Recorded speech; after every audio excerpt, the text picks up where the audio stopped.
Just making sure Hi. the mics work. Oh, hello. Welcome to the Library of Congress, everybody. How are you all doing today? Good, and welcome to Family Mystery Day. We love having these family days, and this is a chance for you all, whatever age you are, to come in to the library all day, have fun, do crafts, do workshops, do author talks, and all kinds of fun stuff. So welcome, I'm glad you're here.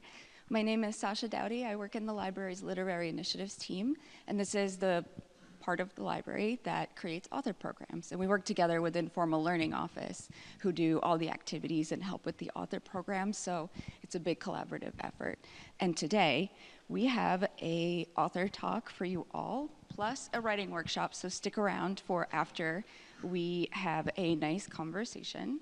And I'm going to use my cool phone to read you the bios of these wonderful people sharing the stage with me. And I want to remind you that we will have a Q&A at about 2:30, 2:40, and then we're going to have a signing at 3:30 on the second floor. You'll be able to purchase books by both of these wonderful authors. So right next to me is Kavian Lewis. She is a young adult author of all things escapist and high octane. She's a formal youth services librarian and has been working with young readers and Kidlit since she was 16. Now she's 18. She's not 18. She's 24. When she's not writing, she's breaking out of escape rooms, jumping out of airplanes, and occasionally running away to mountain retreats to study Kung Fu. Though she's originally from Louisiana and often visits her family in the Bahamas, these days you can find her in New York, at least until she takes off on her next adventure. So we are lucky to have her in one place. And right next to Kavian, we have Delilah S. Dawson. She thought she would be a visual artist, but somehow ended up a writer. She is the New York Times bestselling author of Mine, Camp Scare, Star Wars Phasma, and 17 other books for kids, teens, adults, as well as comics such as Lady Castle, Sparrowhawk, and Star Pig. She loves gluten-free cake. Holla for the gluten-free folks out here. Adventures, the beach, Disney World, Star Wars, and vintage My Little Pony. She lives in Atlanta with her family, and you can follow her on various social medias at Delilah S. Dawson. So welcome to our wonderful writers. So we are here to talk about danger and mysteries and heists and all kinds of things that are safe for people of all ages, right? Yeah. Yeah. Okay, good. We're going to talk about your books because I haven't told anyone what they're about. And now it's your turn to tell us what Thieves' Gambit is about. And then tell us about Hotel Midnight at the Houdini. So, Thieves' Gambit is a young adult thriller about 9 teenage thieves from 9 different countries who are all invited to compete in an international underground thieving competition in which the winner is granted one wish from these super secretive, ultra powerful group of elites. So, it's basically a bunch of teenagers going around the world competing in heists and occasionally trying to sabotage and sometimes kill each other. So, if you're into adventure or heist, it's definitely something that you'd probably be interested in, I hope. And remind us how old your main character Ross was when she first did her job as a thief.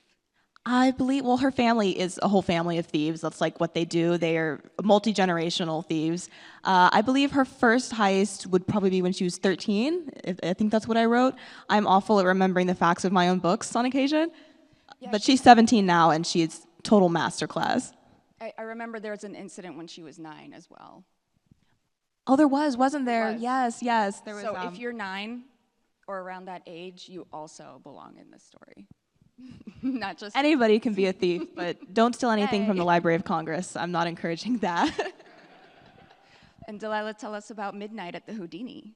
So, Midnight at the Houdini is about a teenage girl named Anna who is a very type A, tightly controlled, organized person who has organized her older sister's wedding, and it goes perfectly until she finds out a grand betrayal, and then a tornado comes at the end of the wedding, and they have to rush off the road into this hotel that is unlike any other hotel in the world because it is a magical hotel that kind of changes in response to you while you're inside of it.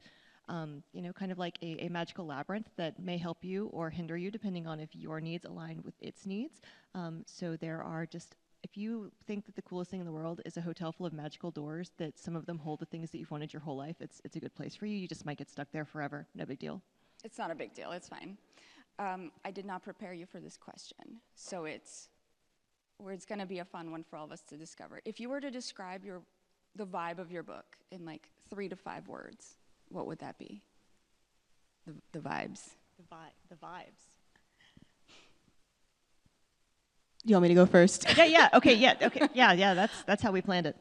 I think sneaky, dangerous, and glamorous. Perfect for Thieves' Gambit. I like that. I'd say that's true. Magic, mystery, bunnies. Very good. I love the bunnies in Midnight at the Houdini. Every time was it a bunny? It was often a bunny, and that was really exciting. I like bunnies. So tell us about Anna. She is so interesting because she is type A, as you described, but she's also kind of behind the scenes. She is not the star of the wedding or other parties would describe at the top. So can you talk about how she goes from kind of in the background person to being the protagonist and in the middle of this mysterious hotel? Sure. So Anna's one of those people whose older sister is, it's almost kind of a Pride and Prejudice vibe, where her older sister is the beautiful, sweet kind of main character, and Anna is totally fine with being in the background and trying to kind of help her family, and she makes her mom's doctor appointments and make sure that her dad eats his breakfast, kind of like Sharon Clueless even, where she's just that person that wants everything else to be okay, because as long as she's taking care of you, she doesn't have to think about herself and maybe if she's a hot mess at all. But she came about because when I was writing this book, and the hotel was the first character that came to me, and I could see the hotel so clearly in my head. It had actually started out as a completely different book, and then I realized that I cared more about the hotel than the whole other book, so I trashed like 40,000 words of a different book to write this one. Wow. And it was like, well, who would have the hardest time in the whole world in the Houdini? And you're like, someone who really likes a schedule and an organization and to know exactly what's going to happen. They would hate it. You have to torture your characters. That's like the rule number 1 is like you have to torture them. So, Kavian, how did you torture Ross in your book? And tell us about her. Well, she's in the middle of like an international like death game, so I think that lends itself to being tortured a little bit. True. But the reason that Ross enters the Thieves' Gambit, the international thieving competition, is because her mom is kidnapped on a heist, and this happens to come like right before Ross was going to run away, because although she is in a family of super cool thieves and they're pretty wealthy, selling the things that they steal, she doesn't really have any friends. Her family, they live on a rural island in the Bahamas, the same island that my mother is from, and she's told me my whole life how boring it was there. So she doesn't really have like anybody who is her age who she can like just relate to. So she was planning on running away, and then right when she's going to do that, her mom is kidnapped. And it's kind of her fault, the way that things go down. Totally. So she's got a lot of angst and a lot of motivation to win the game. And so in the middle of these high stakes heists in which people are trying to get her arrested and she's at risk of bodily harm a lot of the time, she also has to worry about the fact that, okay, also I might die during this heist, but also if I don't just actually win, not just survive, I'm never going to see my mom again. Yeah. And I imagine that would be pretty stressful. My mom's never been kidnapped, so I can't speak from experience, but I don't think it would be a fun time. Yeah, it doesn't sound like Ross is starting in a calming place. The Bahamas, definitely, but the kidnapping of her mother is hard. Yeah, not a calm experience at all, and it's only going to get worse for her. Starting on a high note there. So you have some angsty relationships within the family. So can you talk about this family of thieves and the kinds of beliefs that they have within the family about trust and other relationships with thieves? Yeah, trust doesn't exist at all with thieves, right? Right. The Quest family, Ross's family, they have a rule about trust nobody unless their last name is Quest. So basically, only trust your family. And first of all, growing up in a family of thieves, you would probably grow up wondering if people are lying to you all the time. Like, is this just a cover? Is this like somebody trying to deceive me? But also just on top of that, having it reinstated and reinstilled in her by her family that you can't trust anybody. It just created a person like Ross who, even though she does want to run away and like make friends and meet people her own age, she's not really built for it, because how can you go out and make friends and find people who are your people if you've also been told, but also everybody's lying to you all the time, and the only person you can really trust is like your mom. Yeah. Does anyone else have that kind of family where you can only trust your family, make no friends? Okay, nobody can relate to that, so. I'm glad for that. Very good. And Delilah, you mentioned that Anna was planning her sister's wedding and making sure her dad was fed, you know, the clueless, "Daddy, drink your orange juice." So what made you put that kind of family dynamic together? So this book was partially inspired by Shakespeare's The Tempest. Tornadoes. Do what? Tornadoes. Yes, because I'm from the South, so I'm more of a tornado girl than a Tempest girl. But you know, in The Tempest, it's about Prospero, which is the magician father, and then he has the younger daughter that he doesn't kind of tell anybody. He doesn't tell her about life. He doesn't. It all is kept a secret. So those are the people that actually live in the hotel. But when I started thinking about the characters, I switched the main characters. Anna is actually, you know, the boy part, and then Max is the girl part, if you actually went by the Shakespeare. So her dad isn't Prospero, that's someone else. But there was a character in The Tempest that her father was based on, who was a kind of a greedy sort of king who had wanted to take some land with his greedy friends. So her dad came from that.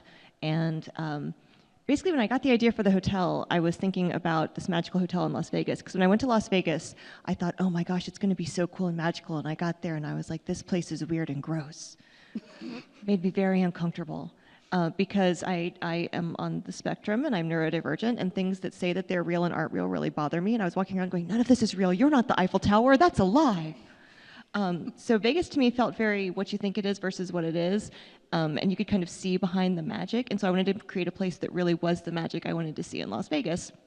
So that's how her dad became this kind of overbearing real estate baron with his overbearing real estate friends. And I needed her mom to not be part of it, so she's a hypochondriac who leaves. Yes. Because when you're writing a book and you're like, I need to get rid of these parents, I don't want to kill them, I just need to get rid of them, then you have to figure out how to get them off stage. So she has migraines, and so that's why she can't be in the book. Migraines, kidnapping, lots of great ways to get rid of parents. Don't take any inspiration from this, kids, please. So we have two girls who are really confident and really trust their families or know exactly what to expect from their parents. And then comes in a cute boy. So describe the cute boys in your books, please, and how their entrance affects your main character. There's always a cute boy. That's like a requirement for most YA, I think, or a cute love interest. Well, the love interest in Thieves' Gambit, his name is Devereaux, and he is one of 8 competitors that Ross is competing against in the Thieves' Gambit. He's a really cute British boy who wears button-down vest with tie clips, because I personally think that's very attractive. Boys with vests. High five. Max wears them too, doesn't he? Max does, yeah. Devereaux is very charming, he's very suave. All of the thieves in the competition kind of have their own niche of how they go about their profession, and Devereaux's niche is, I'm going to be the very cool, very seductive thief who is really great at getting information from targets. And Ross, you know, she's a professional, so as soon as she like meets him, she's like, oh, I know him, that's his thing. Mm-hmm. He knows how attractive he is, and as soon as he sees somebody, he's gonna put the charm on them, and that's like how he goes about like navigating and getting what he wants as a thief. The James Bond principle. Exactly. I should like trademark that. You're welcome to it. Thank you so much. But Ross, like having recognized that, you think that she would know, and she does at first, that, okay, this is probably just a game. This is what he's good at. He's just trying to charm me because he wants to use me to help win this game.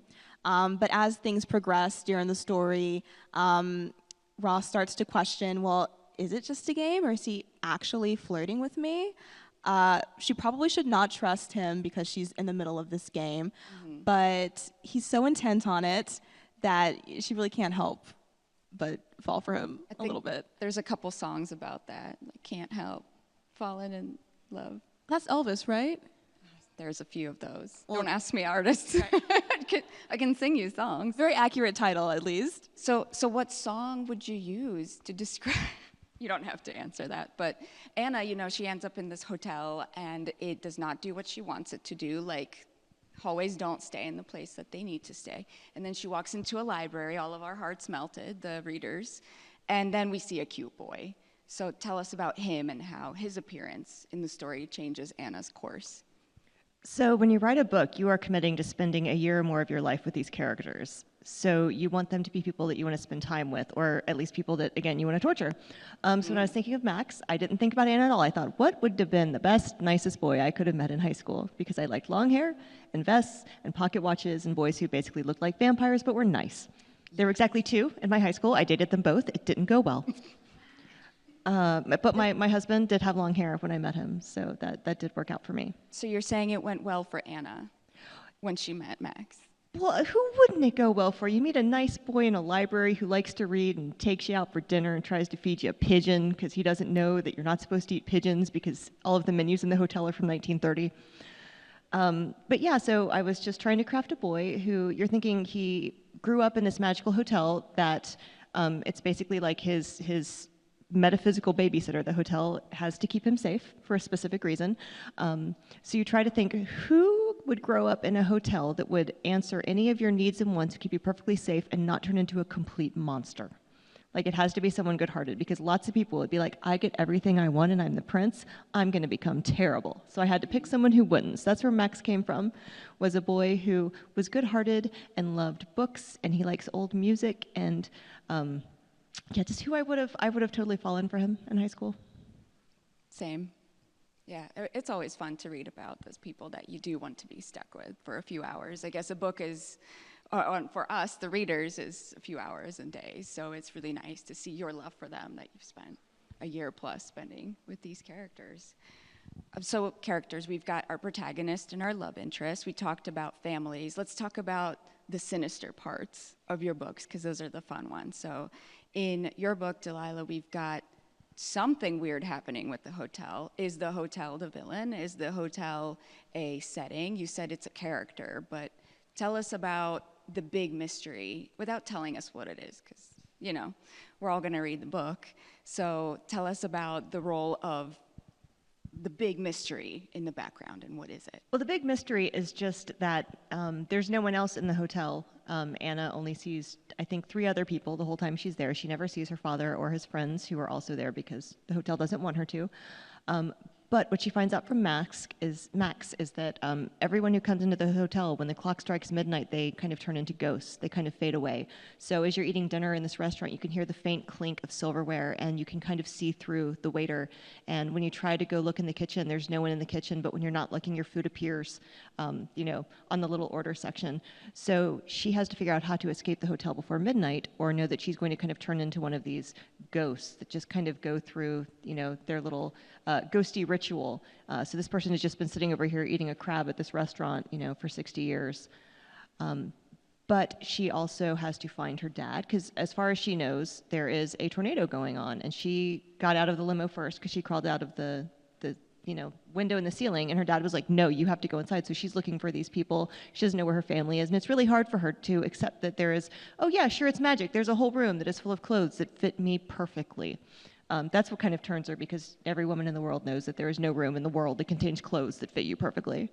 And shoes. And shoes that fit you perfectly. Yeah, they don't have sizes listed, but they're always your size. So that's kind of the moment that she has to accept the magic, because that doesn't exist. It's like, oh, and I remember the part where she's like, and this dress has pockets? And all the dresses have pockets. All of them. What are you Truly a talking fantasy. But the funny thing is, when I first wrote this book, it was during the part of the pandemic. We were all staying home, and we had to order our groceries in, and we were like bleaching our bananas, and we were all kind of slowly going crazy.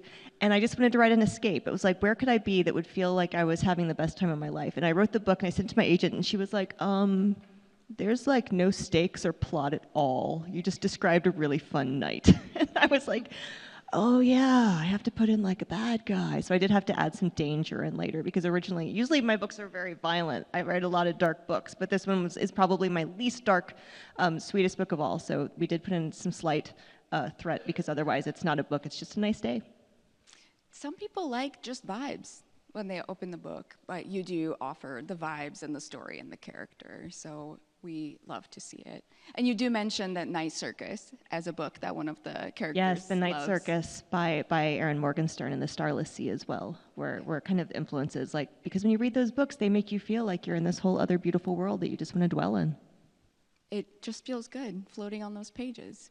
And you, Kavion, you have a bit of a different big bad in that they have a face, right? They text you. There is a very intimidating woman who's French, who's known as Count. Not even the Count, it's just Count. And there's also there has to be someone who organized the Thieves' Gambit, right? So this big, deadly international competition. So tell us about those guys that are scheming in the background. Yeah, you mentioned that they have a face. They have Count, who is kind of the like liaison for the organization, and she's the one like telling the competitors the rules and that they actually see with a face. But as far as the organization itself is concerned, the organization is the sinister group of elites that are running this competition, and they're watching on cameras, and basically a bunch of rich people, think kind of a la Squid Games, who are watching these teenagers run around, steal things for them. But the organization itself, I like to think, is kind of faceless because, like Ross and the other competitors, first of all, it's so many people that you can't even, when it comes to like a group of like maybe hundreds of or like 1,000 people, like it's not really a face. It's just a big like group of a more like a blob of people who have power, Like No Face. I don't get the reference, but yes. Spirited Away, everybody. Oh yeah, okay, I get it now. Kind of like Like that. a blob with a fake face and just eats everything. I can't believe I forgot that. As soon as you said, it's been a while since I've seen Spirited Away. But, and I kind of like the fact that the organization is kind of faceless in a sense, because aren't we all a little afraid of like big groups of secretive people who we don't actually know the identities of, who are like running our lives? I just said that out loud and it kind of sounds like a conspiracy theory. But, Or is it? is it? Yeah. And I think that's like intimidating because even if Ross were to like attack Count, like the liaison of the organization, like that's not really gonna stop anything because there are like all these other people. Like she's just a front woman for like this group of people who have actual power. And I thought that was like sinister in its own way. Not sinister, in such a magical way, but. Yeah, and that kind of scary thing or mysterious thing that doesn't have a face is sort of present in your book too, Delilah, in which she could fight a hallway. I mean, you could try, but try. You would every time you punch the wall, it's going to be a stud. Yes, I like that. There's no holes in this wall. There's no drywall. No, it's always just like a stud with like a nail in it. Yeah, so you can't fight this one either. And what I found really perfect in your book, sorry, I'm not brown-nosing everybody, it just was really good. I like that you have no clue what's going on in this hotel. You're like, there is a cute boy who lives here, that's weird. There is a hotel that doesn't want you to do things, or it does want you to do things sometimes. Like, how do you balance, how did you do what you did, which was balance these secrets with the readers wanting to know what happens and are not just like, this is too confusing, I'm gonna put it down. I don't know what's going on. Like, how do you keep them interested while piling mysteries on top of another mystery? I mean, what I usually do is throw everything into a book that I want to throw in, kind of like putting everything into a stew that you possibly want to, and then my agent and editor come in and tell me when they're confused or it's too much. So on my own, I typically put in like too many jokes into funny books, and then I put in too much mystery, and then they come back and they're like, what's going on? And I'm like, I don't know. And they're like, how does the magic work? And I'm like, no idea. And they're like, well, let's figure that out. And you figure out the magic system, then you get back to us. So eventually you find out why the hotel is this way, and that way did not exist in the first draft. Okay. I was just like, magic! And they were like, no, it has to make sense. So these days, I actually found this wonderful book that I recommend to everybody. It's called Story Genius. It's by Lisa Cron, and it teaches you how to kind of plot a book from the beginning that's really tightly tied into character theme and character arc. So if I'd had that book when I wrote this, it would have not taken quite so many edits to make it make sense. But I love ending a chapter on a cliffhanger or a question or making you vaguely uncomfortable so that you don't think, oh, everybody's safe, I can put the book down. Like, no one's ever safe. You have to torture your characters and your readers. Yeah, my favorite one was when she got there's a like a cask of Amontillado situation where she gets like a hole in the wall opens up and someone shoves her in and the wall closed and she's just like gone. Such a big smile on your face as you describe it. Oops. Yeah, that part was really fun / spooky, and those are the kinds of books we love, right? And you tell us, Kavian, kind of how you balance the pacing of the story, like, and then this happened, and then this person betrayed them, and then this mysterious, crazy text came in, versus, you know, people getting to know the characters and stopping to smell the roses and appreciate the silk of the dress that she wears to this fancy party. Like, how do you balance the pace and the energy versus the getting to know the characters and the world that they're in? Yeah, I think pacing for me as a writer is not one of the hardest things to like actually nail like when you're first writing a draft, but it's one of the things that's like hardest to work on when I'm going back and I'm like rewriting or reworking on a draft, because it's something that I think about on a more like intuitive level as opposed to actually like let me write out my outline and make sure I have something like really fascinating happening exactly every 20 pages. But in kind of like basic terms, I try to think of like, am I as the writer like bored right now? And if I'm like bored for like more than like 2 or 3 pages of, or like, whoa, why am I still writing this? Then I'm like, okay, I need something exciting to happen. And I kind of have like a cheat being a thriller author, because, you know, when you're writing a thriller or like an action story, you can always just be like, okay, well now I'm gonna have like a really cool action set piece happen. And that's kind of like the trick that I use. Like the Gambit itself, the main crux of the story is 3 different big heists that the characters are doing. But there are like smaller like penalty games and like smaller mini heists and other things going on too. So whenever like the first draft only had like the big 3 heists, and I realized I had like a lot of downtime on the in-between. So I tried to challenge myself by thinking, okay, well, I need like these chapters where these characters are getting to know each other, but they're also like traveling from one place to another. And I would think, well, is there a way that I can like establish them like becoming a group and becoming a team and like Ross making friends, but also do it in a way that's also like a cool set piece, or has like another, is there another heist that I can put in? Can I establish what I need to do like with these characters, but then also do it in a more exciting way? And I think that's one of the reasons that Thieves Gambit ended up being like super pacey and having like a lot going on, is I took some scenes where characters were just sitting down in the original draft and having a conversation, and I was like, well, actually, let's see what happens if I had the organization send a text and say, okay, we know you're just chilling right now, but also we need you to steal this phone from this politician.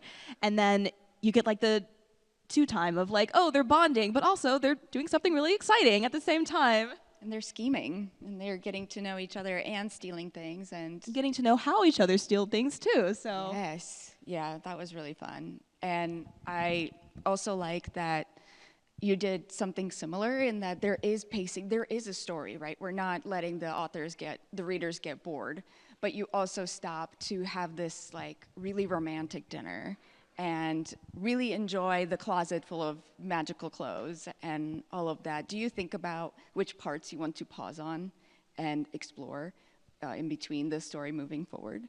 Well, so I write a lot of horror, and I write these kind of more thrillery things. And with both of those, you need to kind of have like this jagged edge where you're like, I'm going to take you up and make it tense, then I have to give you a little moment of mercy and make you think everything's chill. And then I have to give you some scares, and then things are going to calm down. So you have to kind of pace it in such a way. It's like you said, if you're reading it or editing it and you get bored, then you either need to, you know, explosions or kissing, basically, is what we insert Explosions into or those places. kissing. Write that down. But you have to give people that nice little place to rest as well. Actually, those were some of the notes I got. In the original restaurant scene, my agent was like, you've opened, like, they're just having a dinner, but we're like, what's going on? What's happening? And so she's like, you have to make this more about him revealing little tidbits of information throughout the dinner to kind of pull us along. Like, you can't give us a pile of gumdrops and be like, eat. You have to lay the gumdrops across the ground and make us keep following them. So that's the real benefit of having, you know, editors and agents and critique partners and beta readers on your side is that usually you, the writer, are at home alone, rabid in your pajamas, drinking coffee, and you kind of lose sight of reality, and you live in this world and you can see it so perfectly, and you often need outside people to kind of help you bring it to life. Yeah, you need the people who say that's too much or that's not enough. You always need somebody in your life who can tell you no. Yeah, a Goldilocks or a naysayer. And a yes person who lives in your house, maybe. Yeah, get you a hype person and get you a nope person. Yes. Who is your hype person? And who's your hype person? I am my own hype person. Yes. I love my writing. I can't snap with my left wing. I'm snapping. You're your own hype person. I am. My brother maybe a little bit too. Okay. He's always really enthusiastic about my work, but he also enjoys critiquing my work, so I guess he's also my no person. Okay, 2 in 1. That's perfect. How about you? I mean, you have to be your own hype person for this because writing, it's a marathon, and some days you don't want to do it, and you kind of have to show up anyway and say, you know what, this may not be the best chapter I ever write, but that's why edits exist, and I'm going to get through what I need to get through. So, you know, I'm my hype person, and I also have like a supportive family, and I give myself little treats too. So, you know, when I finish for the day, I get to have a little treat, like some candy corn or something. So I, you know. It's kind of like training a dog. Yuck. Oh my God. So I was going to ask you your writing snack. Candy corn? I mean, it shouldn't be. My dentist would like it to not be. He's not here. She's not here. They're not here. Well, it's something about that little like tiny drip of sugar, especially during editing, because like when I'm writing, I'm in the world, I'm gone. It's something goes. I feel like a fire hose of words, and I don't even know how it happens. I'm totally in flow. But editing takes like a lot of hard work. Because you're like, well, have I used this word too many times on this page or in this paragraph? Is it making sense? Does this contradict something in chapter 1? So then you kind of like need that constant sugar drip. So like mainly I'll use candy for editing to keep going. Okay, that's a great tactic. So if you become a writer, kids, you can have all the candy you want. And how about your snack, not candy corn? Oh boy. I usually can't snack or eat at all while I'm writing because I will get so distracted by the food, I won't actually do any work. And somehow every time, like if I like bring like, some popcorn or chocolate and I'm like, I'm gonna snack while I'm writing, I will every time end up like having opened up YouTube and like closed my Google Doc instead. Oh, no. And I'm just watching YouTube videos instead of working while I'm eating my chocolate. So Okay. So you are no food, no chocolate, no no food, nothing. that's too big of a distraction. Okay.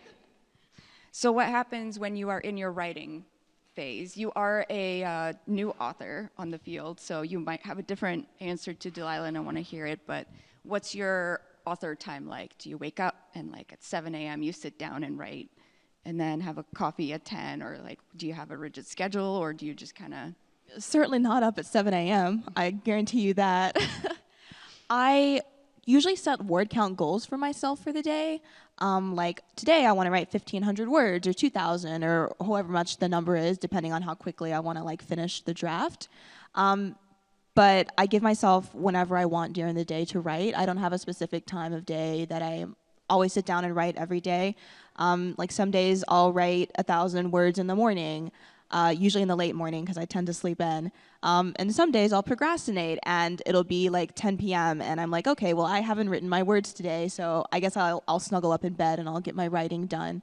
So I'm pretty flexible and like fluid with how I work. Every day is a new day, every day is a different day, and every project is so different too.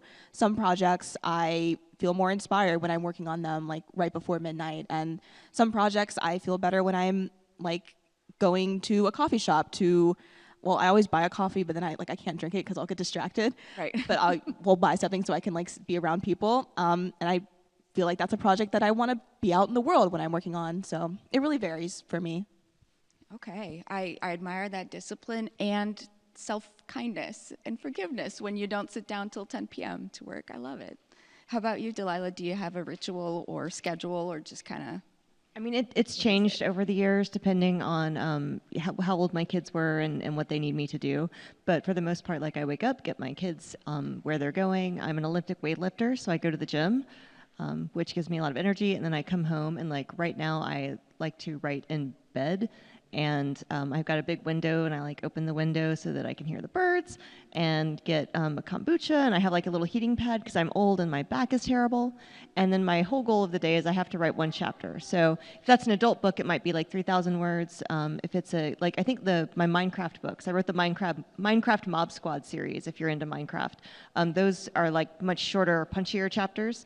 But basically, I write a chapter, and then I skip to the next, or turn over to the next chapter and write a couple of sentences to get me started, so I know I'm starting the next day.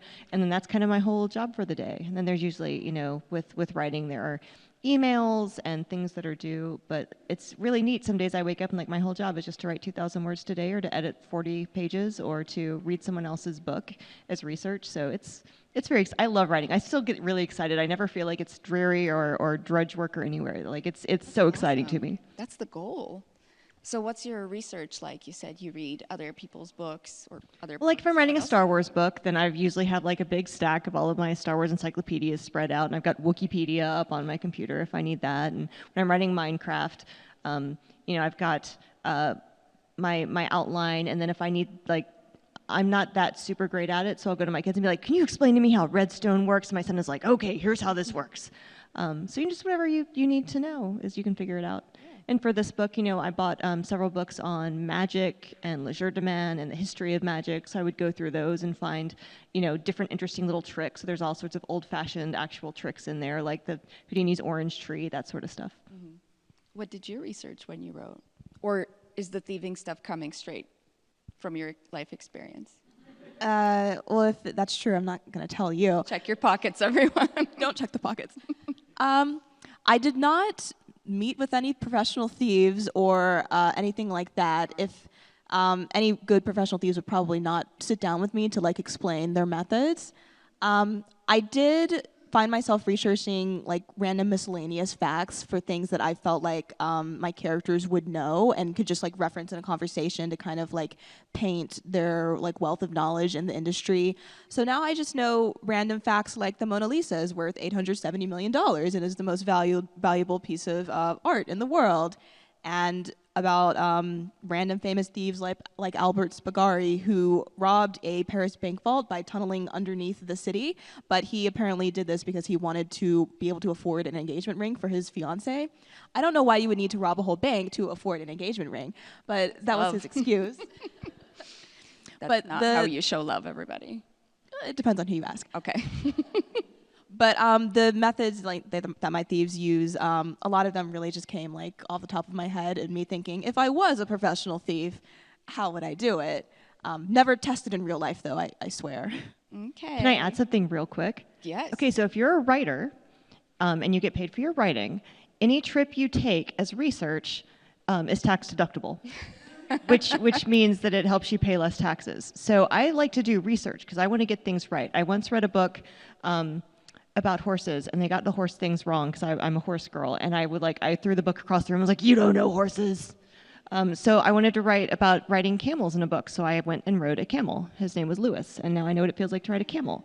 And I wanted to use a flying trapeze in a book, so I went and took a trapeze class. So if you become a writer, these things become tax deductible, and the government kind of pays you back for doing them. So I love that kind of experience, that kind of research. Just so you all know, a plug for where you are right now, the Library of Congress, nation's library, biggest library in the world, 173 million items in the library. And if you are 16 or older and have an ID, you can get a reader's card. So that means we're all going to get reader's cards. Yeah. Best souvenir ever. It is the best. And we have about 2 million of these things online. So if you need to do some research about Houdini, we have an amazing collection. You got to do research about thieves of the past. Everything, we have it. So you don't have to leave home. I guess there's no cost, so there's no tax deductibles, but then you don't have to do tax paperwork, so that's good too. So that's our little plug. Thank you very much for being at the library. But we really love research, and we love that you love research too. So I'm going to wrap it up before we get into Q&A, but I want to know, I've heard that a lot of writers have a story waiting to erupt out of them, right? That they can't contain it, has to come out. So was there anything that you were kind of working through or trying to figure out as you wrote the book that we're talking about today. Whoever wants to go first. So I work through a lot of my trauma and issues in my book, and a lot of writers do. Like the Minecraft Mob Squad series, my kids and I were going through getting our diagnoses, learning that we are neurodivergent. So there's like an ADHD kid in the Minecraft world, and an autistic kid in the Minecraft world, and a reformed bully in the Minecraft world. And the book called Mine, that's a horror book. My dad didn't like me when I was a kid, and he made it pretty obvious. So I wrote a book about this kid whose dad doesn't like her, who was also being haunted. Camp Scare was about a kid who got bullied, and the adults in her life didn't believe her. So like I worked through a lot of books. In this book, I was working through the issue of I'm real bored being home during this very, very scary pandemic, and I want to be something pretty in my head. So it was a desperation for an escape. But it made you feel so good. It did. It was so fun. I think Thieves Gambit is sort of similar in a sense for me, in a sense of I also wrote Thieves Gambit in 2020 when everything was really wild. Rather than working through like any personal issues, though, I think I was in a place in my life when I was writing Thieves Gambit in which I had all these adventures I wanted to go on. I've always had like an adventurous spirit, and I wanted to go see the world and make friends around the world. But I couldn't do that because of the way that the world was at the time, and I wasn't in a place in my life where I could like afford to do any of that at the time. So Thieves Gambit was kind of just me almost living through the characters because it's such an international story. They go all around the world to like Switzerland and Egypt and the Bahamas, the British Virgin Islands, and I was like, if I can't go to these places, well, I'll write about these places, and maybe one day I will get to see them and go and write the trip off on my taxes. And that kind of ended up coming true a little bit. So yeah, it was kind of my own wish fulfillment, and wishes come true sometimes. So They really do. And I know we have a lot of writers or starting writers or people interested in writing.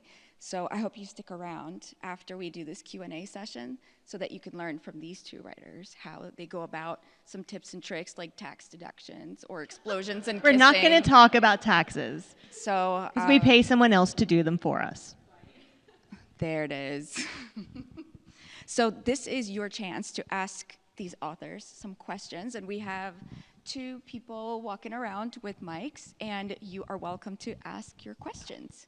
Before we like walk around, I just want to let y'all know we're going to hold on to the microphone, so don't try to take it out of our hand. All right. We have a thief in our midst.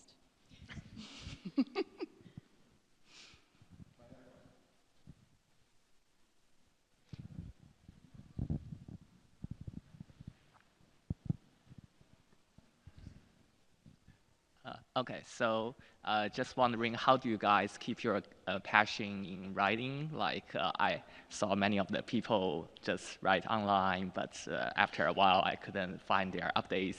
So typically, it's like they're disappearing, they're running out of ideas, and probably get exhausted. So how do you guys get to finish the book, like something you have today? Yeah.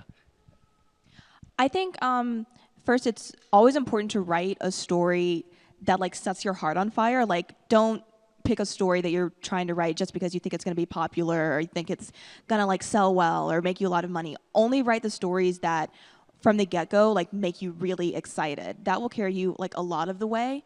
But even with, like you're saying, when you get to a story that you are really excited about, you do still hit walls sometimes where you are like a little tired. And I think that's the point in which like planning and like discipline comes in. Like when you first get the idea for a story and you're really excited about it and you're still like riding that high of I just got this idea and I can't wait to write it, that's the time when you're like super excited about it to, okay, go ahead and do like an outline, like come up with your plan for everything that you want to happen in the story while you're excited about it. So when you do get to the point where you're like halfway through writing your book, you've already got like the plan for your story and you already know where you're going, so you don't have to like sit down and think about what I'm gonna write today. Also, when I'm talking about the discipline aspect, that's where I think having like daily goals for yourself, even if it's a small goal, like I just want to write a paragraph a day, sit down and make yourself do it, and don't worry about it if it's good or bad. You can worry about that later. Just sit down and check off that box for, okay, I wrote today. And then have candy. And then have candy, but not candy corn. No, give that all to me. So whenever I get a book idea, we call it the shiny new idea. You get the idea and you're like, this is it, this is the idea, this is the one I'm really excited about. You start writing and it's fast and it's happening. And then most of us hit a place we call the soggy middle. It usually hits around 30 to 40,000 words and suddenly you go, I don't know how to write a book and I'm an idiot and this is terrible. And if it's your first time writing a book, you think, well, I guess that means I'm not supposed to write a book. But if it's your 20th book, you go, oh, you're the soggy middle and you're trying to fool me and you can't do it. You're just part of the process. All I got to do is keep writing and you can't stop me. It's kind of like a never-ending story and the swamp of sadness. That's what it feels like Don't for me. remind us. But I just know that if you keep walking, that's the time when I tell myself, this isn't going to be the best chapter I ever write. I'm going to have to edit this. This is not great. And then you go, but I can fix a bad chapter and I cannot fix a blank page. So you just have to keep writing through it. And also, sometimes if you get to that page, that's where sometimes people get a little bit of writer's block. Because when you have the idea in your head, you go, this happens, and then stuff happens, and then there's the exciting end. So if you don't know what happens in that middle part, sometimes it helps to go to the next scene that you know what's going to happen and that you feel so excited about, and you're on fire to write the scene. And instead of trying to get that 10 or 20,000 words, you don't know what happens, go write the scene you're super excited about, and then you just have to link the two. So you have to kind of trick your brain like it's a balky horse and just be like, okay, I'm not going to quit. I know what you're doing. You're trying to make me think I don't know how to write a book, but I'm going to do it anyway. Because you can't stop yourself. It sounds like it's okay to say blah, blah, blah, blah, blah, blah. Sometimes I will put in little brackets. It says like insert emotional scene here. And then I'll skip to the next scene I want to write. And then later on, when I've written all of the book, I know exactly what goes in that hole because I've written everything else around it. Whereas when I was in that hole, it felt like an impassable divide. It was like the Grand Canyon. And then after you've crossed the whole country, you go, oh, I just find a bridge for this. It's fine. Yeah, it's fine. It all will be fine, it sounds like. Thank you for your question. You can ask us anything because all writers are awkward and weird, and we don't mind it if you're awkward and weird. I mean, speaking for myself, I'm awkward. Ditto. Can verify. I'm not a writer, but I'm awkward and weird. Can I be in the club? You're in the club? Welcome. What's an ideal first word count? What's the genre? Just to start for a book, just for any book, really. It really does depend on like age demographic, like who you're writing for and like the genre. But I think technically 50,000 words is like the technical, they say this is a novel, at least that's what NaNoWriMo tells me. In general, I think across like most like age categories and genres, most of the time, like I'd say between 70 and 80,000 words is usually okay-ish. But it really like depends on like, are you writing a book for like 12-year-olds or are you writing a book for like 30-year-olds? And is it like a fantasy or is it like a really quiet like literary story? So it really does depend.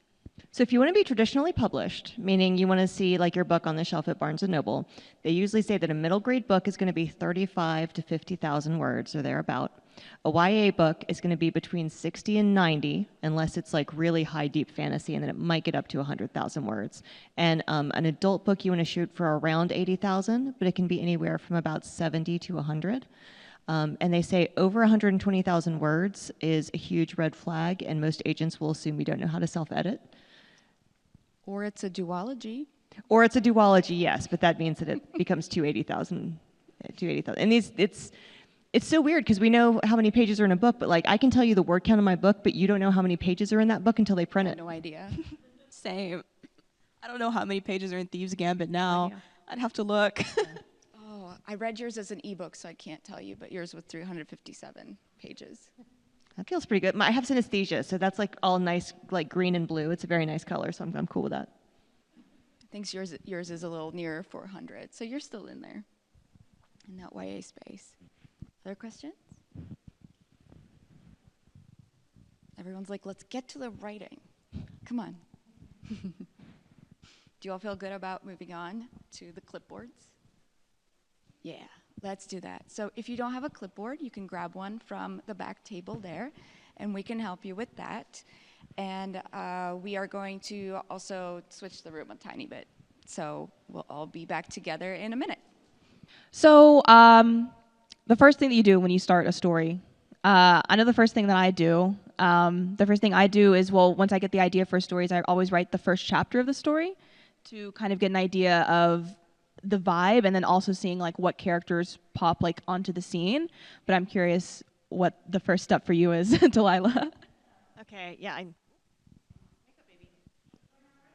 Hello? Hello? Are we on? Okay, there we go. So I used to be a visual artist, so I draw everything out. I'm a very writey person. So when I get a story idea, it's usually one of three things. It's either the setting, ooh, he wobbles, the main character, or the hook. So that's basically who, what, and where. So whichever one of those I get, I've got to make this perfect little triangle where it's a main character who has a very specific world and then has a thing that happened to him. So that's how I start out, because I never know which of these things I'm going to get. With Midnight at the Houdini, which we talked about in the previous panel, I got the setting first, which was this magical hotel. So I had to figure out, and I knew that the magical hotel was going to trap her, so I had to find the character that would have the most trouble being trapped in a magical hotel. So that's the first step for me, is figuring out the shape, like you said, the shape of the idea, like the feeling of it, the vibe, and that's my golden triangle. I agree. I think you definitely obviously need at least one of these to start with a story. And I don't think either one is like more important than the other when you're first starting. Usually the what or the hook is the first thing that I get. And then the hook, it's kind of like if this triangle had arrows on it, I'd say that's one leads into the other for me. And I think that's a very natural way to plan. So when I usually start with like the what or the hook, like for Thieves Gambit, the hook was I want a competition of thieves. And that was the only thing that I knew about my story. Well, if I'm going to have a competition of thieves, it's like, that's what's happening. Well, who is it happening to? So once I know that I need thieves, or who I need, I would think, what kind of characters do I need that would be in this sort of competition? So I think that looking at it as a triangle is like a really clever way, because like it kind of leads into each other in a sense of like, okay, well, who's the type of person who would enter a thieving competition? Why would they need to do that? What kind of like deception, what kind of person would need to do this thing that I need them to do, if that makes sense? Yeah, because if you have someone who's really well adapted to their world in the hook, you don't have a book, you have a nice day. So you got to have, this hook is going to wreck their world. Like the main character finds out that vampires exist would be the hook. So they're in a world with vampires. You're like, well, what kind of person in what world would be uniquely shook by, finding out vampires exist? It's like, I don't know, maybe somebody with like a blood disease, or maybe someone who's scared of needles, or, you're looking for a character that's going to have a really rich life in this world. I think, and you were kind of saying that in your own way. Let's see if I can write while holding this microphone, you guys. I think that it's always a really good idea to like come up with like the corners of the triangle that kind of conflict with the other ones. Like who would be like who would be the most difficult, like you were saying, type of person to work with, like the what, or what kind of setting would be the worst for like this character, or if this is going on, how would it make it? I love asking the question like, and then it got worse then, if you've heard that like expression. There's like a writing tool that people say that you can always make your story more interesting by saying, and then it got worse then, or then it got worse when this happened. So say you've got a character who's like, or you've got like a thieving competition. Like we've got thieving, I hope I spelled that right, thieving game. And then it got worse when somebody with trust issues had to enter the game. Because if you're going to be interacting with lots of thieves, it would be really interesting, I think, to have somebody who already has trust issues when they're thrown into a situation in which they're with a bunch of people who they cannot trust. And so I'm like, okay, well, that would be like the worst, like, sort of two things to match up. And then thinking, okay, well, how can we make this even more complicated? Let's make it the setting, not just one place, but let's put it around the world. Let's draw a world instead, because I can't write today. But I always love just like that, like thinking how to be even more complicated. Yeah, it's like it's an equilateral triangle. So all of these three things should be equally weighted and play into each other. So once I've got those three things kind of settled out, and you start thinking, the way you find this, your main characters, you start thinking about their backstory. And you think about their biggest flaw or weakness or fear or issue, because that needs to stop them from whatever they need to accomplish. And that way there's always something in their way. So yeah, that's the trust issues, but so that's the thing you need to know about your main character. So once you've got your triangle, your circle here, you need to know the beginning of the story. Ooh, he wobbles. Hold it. Right? So we've got the beginning. We've got what we call the instigating factor. And these are the things, I won't start writing a book till I know this stuff, or else I'll just kind of get that kind of blank white page. Instigating factor is the day when everything changes. So most of us start a book on kind of a normal day for the person, and then something happens that changes everything. They go through the cabinet into Narnia, Harry Potter finds out he's magic, like the thing happens that suddenly their day isn't normal, it's crazy. Then you've got an overall conflict that is the overarching issue, and then you've got stuff happens. That's always the hard part, right? Then you have the climax and the ending. So my best recommendation for this, again, is just this book called Story Genius that teaches you how to do all this. If you use it like a workbook, at the end you will have a complete plot for a book. If you're a person, we say in writing that there's plotters and pantsers, and then plotters like to plot and pantsers like to ride by the seat of their pants. That's totally cool too. I used to write books that way. But you still want to have at least some idea of the climax and ending, because otherwise it's like saying, I'm going to go on vacation. I don't know where I want to go. I'm just going to start driving. Like, you want to know if you're going to go to the beach or to the Grand Canyon, and then you can plan all sorts of interesting stops along the way. But it helps so much to know where you're going towards the end, because over here, this, the biggest flaw, weakness, fear, issues, trust issues, whatever that thing is usually what comes in at the climax. It's like it's been their fear or their problem the whole time. Then in the climax, that's usually where they come back strong. So if it's trust issues, what are they going to have to do with the climax of the book? Trust somebody. It's all tied together. I also would like to mention how, these are like the logical steps in the story. Logically, like you'll have a little beginning, and then you have to have like the exciting incident, and you go all the way down until you get to like the climax and ending.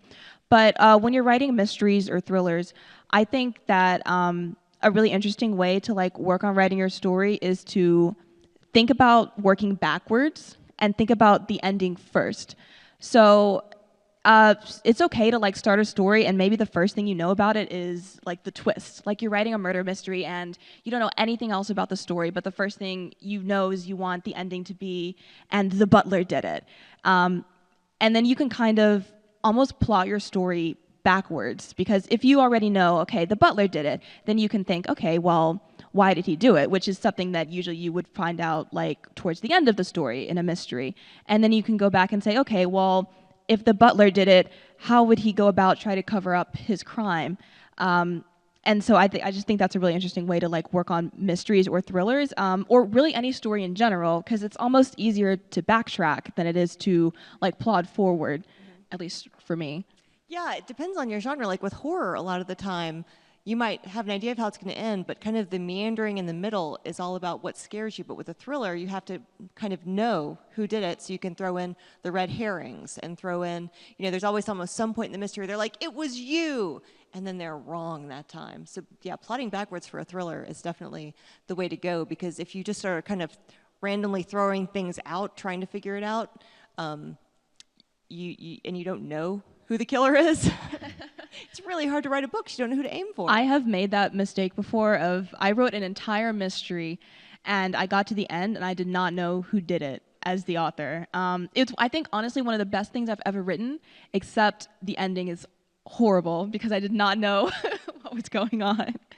But that leads me into another point in which why I think that mystery that I wrote was so interesting is because although I didn't know who the killer was, I had a lot of interesting like set pieces that like I wanted to incorporate. It was a murder mystery that was set in a prison, and so when I thought, okay, my idea was my hook. The first thing I got, I was like, I want to write a murder mystery that's set in a prison. It's like a confined space, and it lends itself to having obstacles that are hard to overcome for the main character. I thought, okay, well, what are some cool like action things that could happen? I was like, there could be like a prison riot, and somebody could almost try to escape. And for me, being kind of a plot-first writer, I think it's okay to maybe the first thing that you come up with after you get the idea for your story is you just see some of the specific scenes in your head that you want to write. And it's totally okay to just jot down, okay, I have this idea, and then you write down like a list of, okay, this is like the scene that I see, and these are just a total brain dump of things that I want to happen. And kind of like you were saying in the Q&A, it's okay to just write those scenes first and then try to find the connective tissue that maybe that's how you find your story is, okay, well, how do I get from this really cool scene to like this other really cool scene?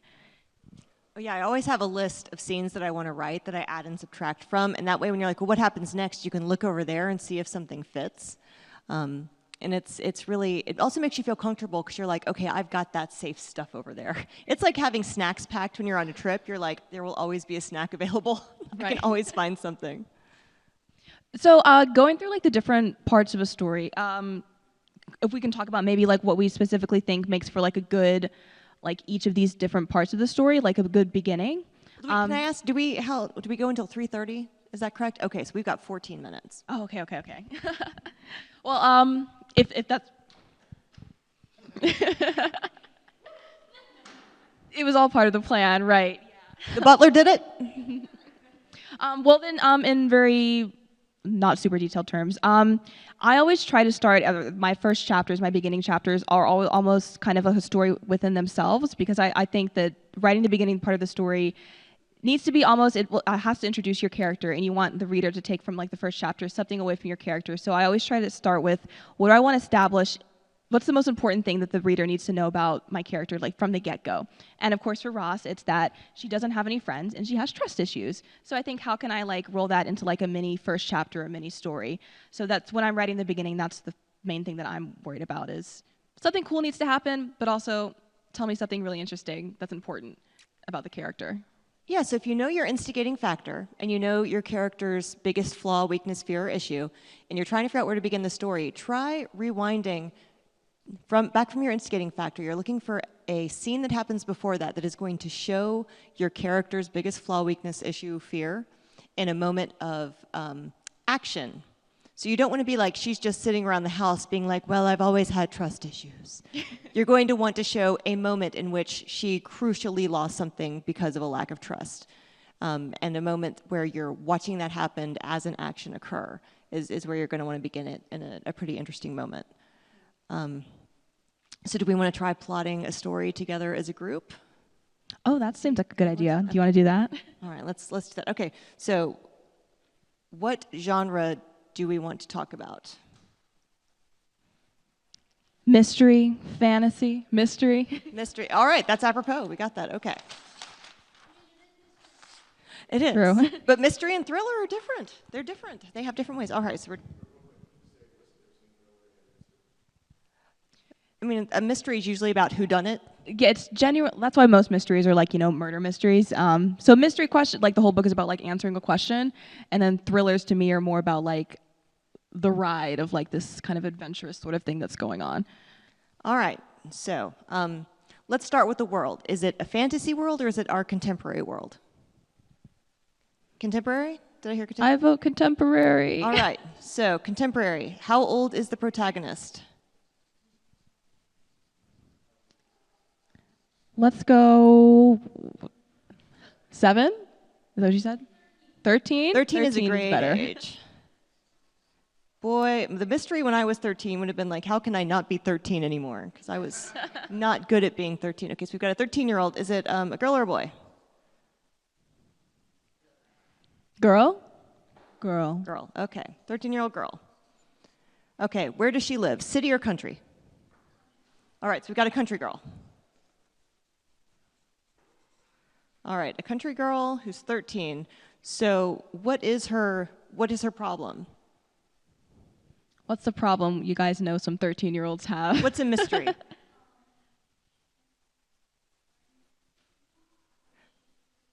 Okay, so maybe something was taken from her. What would be the worst thing that we could steal from this 13-year-old girl? I have an idea. I was going to go with a prized pig, but we could do dog. She lives in the country. Phone, yeah. Okay, so what do we... Ooh, okay. Let's say, well, the option was dog, right? All right, Maybe so her her dog disappeared. Maybe her dog with her phone. Maybe her dog took the phone. Maybe that's the twist. Okay, her dog disappears.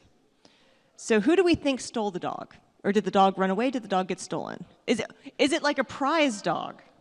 I like prize dog. Prized dog. And I think the dog probably loves the girl very much, so it's like running away isn't exactly. Yep, that's good. So the dog didn't run away, so the prize dog disappears. Okay, who stole the dog? Okay, but why? Evil villain villain. thinks that they're the hero. That's how you make a villain. This person thinks that what they're doing is the right choice. So why would this person steal the dog? Well, think, why would somebody specifically want to steal a prize dog? Okay, so the motive could be that they specifically want to hurt the girl. They want their dog to win. Maybe it used to be their dog. Maybe they think it's their dog. Like if maybe she adopted the dog and they think it's their dog.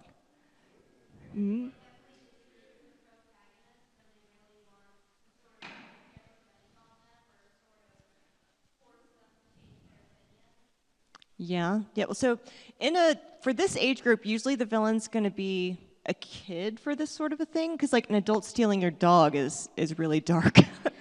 Petty. That's sociopathic. So usually it's going to be another kid. But a 13-year-old could still have a grudge against another 13-year-old. Maybe she did something to her and she wants revenge. Yeah. Maybe they used to be best friends. Ooh, maybe she's jealous because her friend is spending more time with the dog now. Okay. So it's a jealous friend.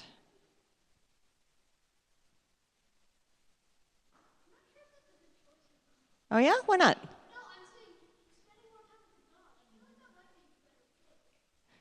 Is it better to spend more time with the dog than the friend? Look, your friend steals your dog. The dog is probably a better person to hang out with. That's the kind of attitude that got her dog taken in the first place. Okay. And I think I like that we're coming up with lots of different motives, because if we're writing a mystery, then we need red herrings. So we need like the investigation to go in different routes anyway. So these could all, even if these aren't actually what happened, they could all be different routes that our main character has to investigate, and some of them just turn out not to be true. Yeah, so I would say like maybe there's an old lady down the street who's always mad because this dog pees on her flowers. So so the whole time you think maybe that old lady stole my dog. I like that one actually. Yeah, or the actual answer. That's probably a better red herring. Okay, so the red herring is the angry old lady. So what is the moment in which the climax, the moment of the craziest action in the whole book, where we find out that it was this jealous friend who stole the dog?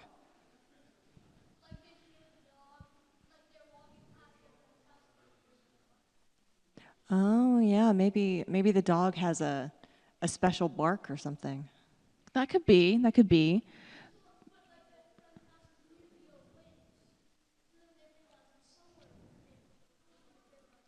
So we were chasing the lead of the old lady, and we really thought it was her. Yeah. But then we realized the dog was actually at the friend's house. But if we're going to do a climax, we need it to be something really bombastic, right?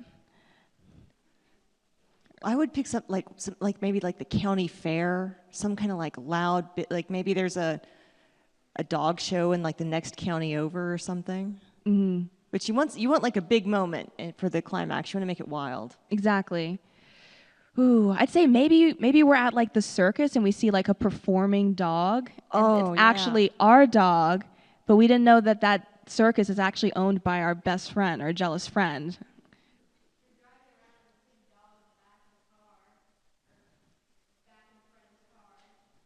True, that could happen too. If it was a very small dog, we could have had like the friend has it in like their basket and they could have like a bike chase. Oh, right? Yeah.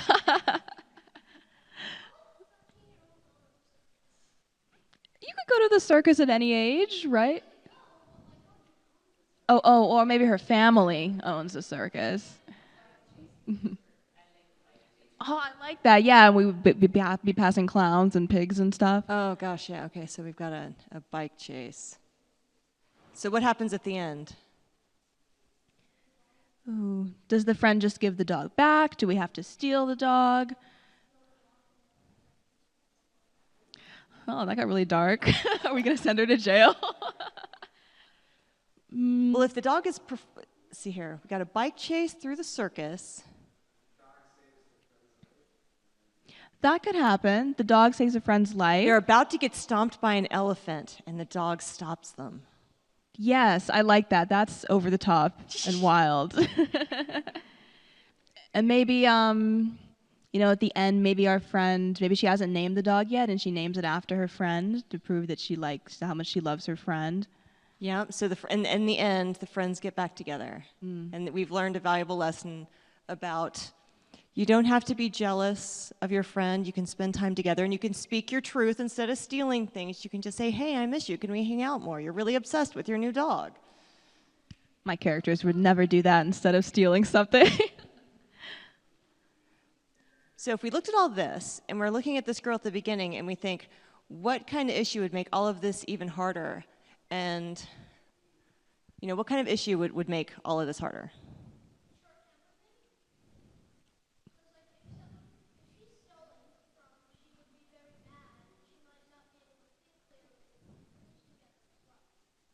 I was thinking maybe she doesn't do well. Maybe she's agoraphobic, like she's scared of big crowds, and the dog is almost like a comfort to her. And that would make things extra hard at the end with the circus if she's scared of people. Yep, because she would have to go into this place she's scared of to get her dog back.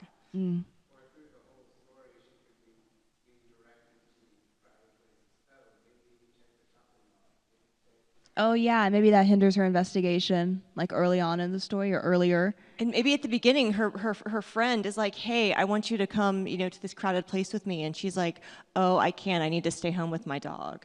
And that could be your beginning thing, is her having this argument with her friend and having to say, I don't want to do that. And they could have an argument.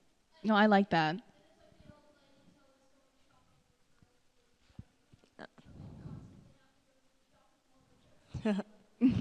Yeah, so it all kind of ties in together. So you'd say the beginning equals argue with friend, and we see that she's scared of crowds. And so then at the end, where does she have to go? The crowd. To get back this circus dog. I'm sorry, I just realized that's a dog. I was on the side. I thought she was drawing clouds. It's such a good dog, though. It's a circus poodle. Okay, we've got a whole story. Whoa. So what is your number one biggest piece of advice for someone who's never written a book before and wants to? I mentioned it earlier, but only write stories that you're really excited about. Don't write for anybody else. Don't write stories that you think that, somebody else is going to like it. Write the story that you would want to read, because you are your most important reader. And I would say the first time I tried to write a book, I thought it had to be perfect. I thought books popped out absolutely perfect, and that people knew that they were supposed to be writers from the moment that they were born. And I thought, I'm going to try to write this book, but it has to be perfect from the start. Every word has to be perfect. I didn't get past the first sentence because I couldn't figure out the correct eye color for the heroine. And I was like, if I get this wrong, the whole book is doomed. So I never got past the first chapter. And what I learned later on was that there is no such thing as a perfect book. You cannot choose every perfect word in order like it's supposed to be. You would write the book differently today than you would next week or next month. And all that matters is that you don't judge yourself, and you just let yourself write as much as you want to, and you don't edit too much. Like if you write your first chapter, don't go immediately reread it and think of everything that's wrong with it. Write chapter 2 instead, because most of us, our first chapter is us telling the story. And we're just telling you everything about this character and the background. And later on, after you've written the whole book, you'll know better where to start. But just don't judge yourself. Eye color doesn't matter. You can change that at the end. Great advice. Nothing has to be perfect. No, and even that, There's a book, it's called On Writing. It's by Stephen King, the Stephen King, and it's the book that changed my mind because he shows you what his first draft looks like and then what his second draft looks like. And Stephen King does not write like Stephen King the first time he writes it. It takes him several tries, and then his editor helps him out too, and only then does he write like Stephen King. So how could any one of us basic normal people write the perfect first book the first time? Very true. You guys will never see my first drafts, though. I'm not publishing that. The first sentence in the first book I ever wrote was about diarrhea. Wow. Yep. And I got 57 rejections on that book until a very nice agent was like, you've got a little bit of talent, but why don't you write something different that doesn't have to do with diarrhea? And I was like, okay, I'll try that. And then I wrote that book, and it did not sell either. And then my third book did. So for a lot of us, our first book is not great. That's another piece of advice in and of itself is it's okay to start new stories, like keep writing. Even when you're done with like one project or one book, write another one, and then another one, and then another one. It's very addictive. The first time I wrote a book, I finished it and I was like, oh my God, I wrote a book. I can do anything. I'm a god now. Like I made a whole world. Like it was amazing. I never thought that I could do it. Yeah, I'm still dazzled every time I finish a book. I think I'm nearing like 20 like actual books that I've written, although like not all of them are published, and I'm still like amazed that I actually finished each and every one of them. There's a thing that's going around on Instagram and some other social media right now called #BookSchedule, where writers are telling you every book that they've ever written and which ones did or did not get published.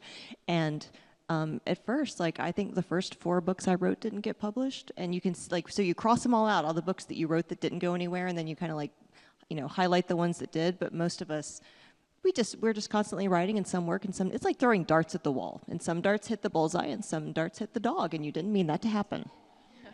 And